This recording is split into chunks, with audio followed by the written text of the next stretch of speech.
What's up guys, it's the Hunter Project here, welcome back to my channel. Today we will be going over 5 things that I love about Monster Hunter Stories 2. If you do enjoy the video, be sure to smash the like button and consider subscribing for a lot more Monster Hunter content. It's extremely appreciated, all of that helps out the channel a ton.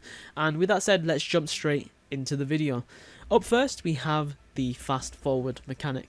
So in Monster Hunter Stories 2, similar to other games of its type, the constant battles and animations that will happen during a play session will become very repetitive here and there. Of course there are times where it is like fun to watch, but then it gets to the point where, okay, if you've gotten through a lot of battles in one play session, you're just kind of fed up with the animations, you kind of want to click attack and just for it to be done instantly so you can get through it.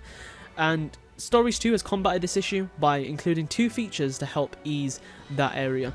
So the first being the straight up fast forward by 3 times, or up to 3 times I should say, during a battle. So you can either do ×2 speed, ×3 speed, or just the regular ×1 speed, which would just be how the regular game should be played. And this, as you would expect, speeds up every part of the battle by 3 times, making it that little bit easier for you when farming, and it can be done at the press of a button, so that's really cool. And in addition to this, if you ever find yourself coming across a monster you didn't want to fight and are over leveled, or even going back to older dens, if you are over leveled in comparison to the said monster, you have the option at the press of a button to do quick finish, and this will end the battle instantly as though you took part in it. And just overall, these 2 little mechanics really help out the game's more tedious areas, and it's a very welcome addition. Next up, we have the visuals. I think they've done a great job with the art style of this game. All the colours are very vibrant and the character and monster models are very pleasing to look at. And while the characters and environments are not the most detailed, the colour palette and anime-like art style is enough to keep your eyes satisfied, at least in my opinion. And of course this graphic style helps keep the frame rates high as well, especially for those playing on the Switch, so it's very unlikely for you to have any frame rate issues. And I myself play on the PC, and the graphics are still very nice for me to look at, but of course this is all subjective to what kind of graphics the player prefers. Some people may prefer more like realistic, photorealistic graphics, others may prefer the anime style or cartoony style, or even just games that go for a unique look rather than the generic, more like just going straight for realistic look. So like cartoony games that I can think of that look really nice, in my opinion at least, would be games like Naruto, Dragon Ball, all have really nice art styles, like Dragon Ball Kakarot, Dragon Ball Z Kakarot I think is the full name. Really a nice art style, really captures like the anime feel, and I think they did a great job. This game, same story, no pun intended, really it's captured the art style that it's going for really well, at least in my opinion. But definitely let me know down below what you guys think of the art style, because I would love to know what you think.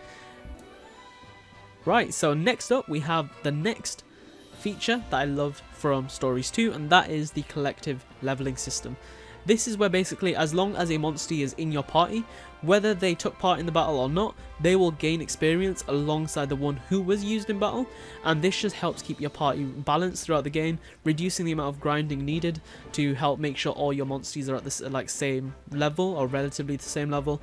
And this doesn't apply to those who stay at the home base, which is good, so it still gives you a bit of grinding to do, but not to the level of where you're having to use each monster for up to an hour or even longer, causing a lot of time spent leveling up individual monsters where it could be spent exploring the vast lands and going for rare eggs. And speaking of vast lands, up next we have the open world. This is the next feature that I love from Stories 2. I just love the way they've designed each area of the game, all very unique in their design, ranging from tropical beaches to snowy mountains. And this is my first Stories game, so an open world Monster Hunter like this was quite a treat, and I feel like this is a perfect way for them to implement the aspect into the series, as I feel like this wouldn't work as well in a mainline game, and I'm sure many others would agree and probably not like the game being open world.